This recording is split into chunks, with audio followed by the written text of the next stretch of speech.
Hi there, my name's Colin and this is the Action Figure Resource video channel, the place for all the action figure news, reviews, tutorials and guides. Today I'm going to be taking a look at the Vault Guardsman from the Toy Biz Spider-Man, the new animated Series 9 Techno Wars line released in 1996. I appreciate you taking the time out to watch this video and supporting my channel. If you'd like to support the channel even further, please take a few seconds to subscribe below, smash that like button and click on the bell icon to be informed of all my future videos. When you click on the bell icon, make sure you select all to get notification whenever I release a new video. If you'd like to support the channel even further, you can do so by becoming an AFR member. When you become a member, you'll get access to my database of more than 60,000 action figures. Each listing has information on the figure's release date, accessories, rarity and historical value. You'll also get access to exclusive videos, checklists, tutorials and guides. Okay, let's get on with today's video.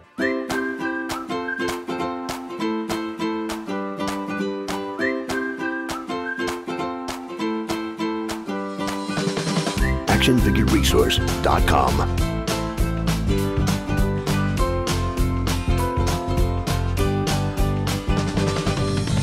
Yesterday's toys, today's treasures.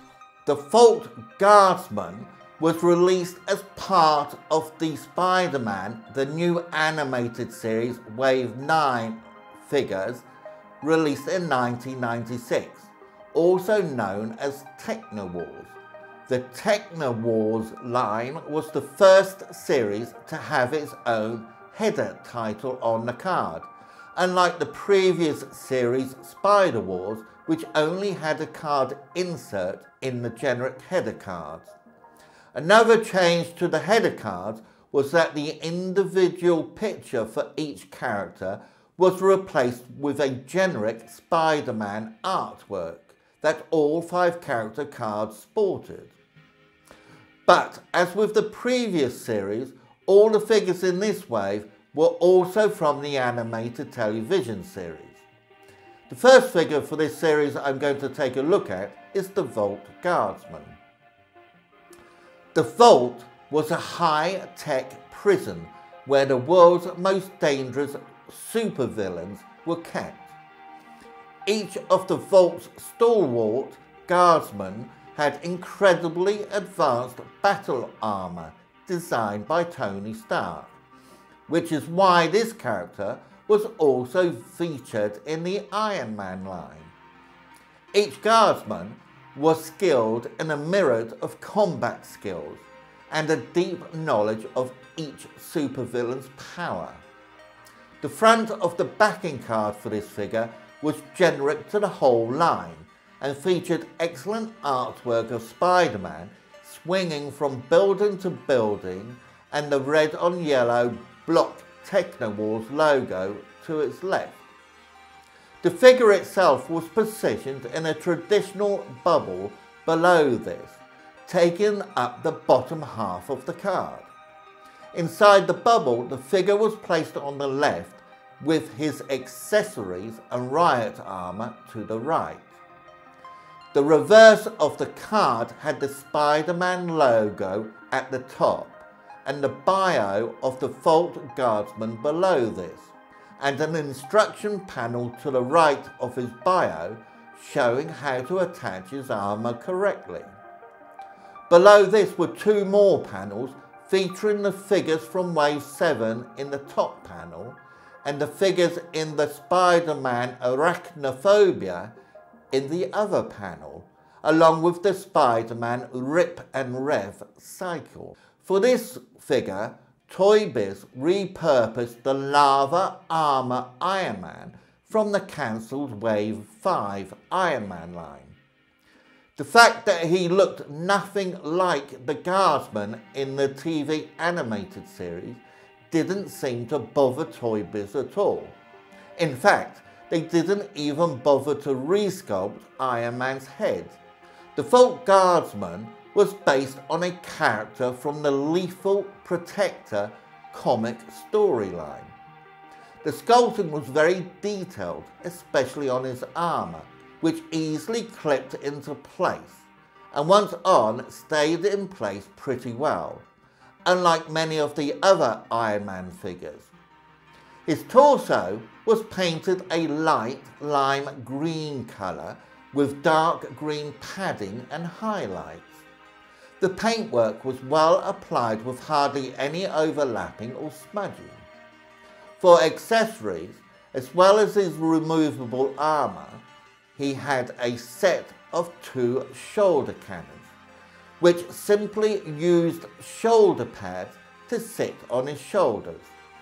The cannons themselves didn't have any firing mechanism, but there was a dial on the back of the cannons that, when turned, made the rockets move to simulate a firing action. For articulation, the Vault Guardsman had ball-jointed shoulders, hinge-jointed elbows, and no wrist articulation.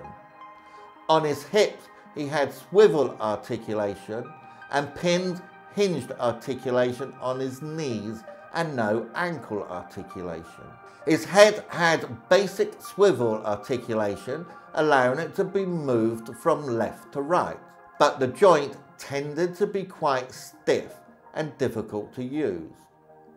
All in all, this was a well sculpted and painted figure that was an obvious repurposed Iron Man figure that didn't belong in this line, but still looked awesome nonetheless and was popular with fans and collectors. Current values of this figure as of February 2022 are mint on the card between $20 to $30, mint loose and complete for between $10 to $15, and loose for between $5 to $10. Please note, all prices quoted in this video are for informational purposes only and are not an offer or solicitation to buy any at this price. I use several websites and YouTube channels when researching these figures to get as much accurate and detailed information as possible, including the best up-to-date values I can find. If you notice any mistakes, errors or missing information, please let me know in the comments below. To support this channel, you can become an AFR member. Welcome to the best action figure guide in the world, the largest database of action figures on the internet with 60,000 plus individual vintage action figures listed, including Star Wars, G.I. Joe, Transformers, Teenage Ninja Mutant Turtles, and many, many more. Each toy listing has information on its release date, the manufacturer, product number, its rarity, and the historical value of the toy. To become a member, see the link in the description box below. And to support this channel even further, don't forget to subscribe below, smash that like button, and click on the bell icon to be informed of all my future videos. I hope you enjoyed watching this video, and until next time, bye for now. actionfigureresource.com.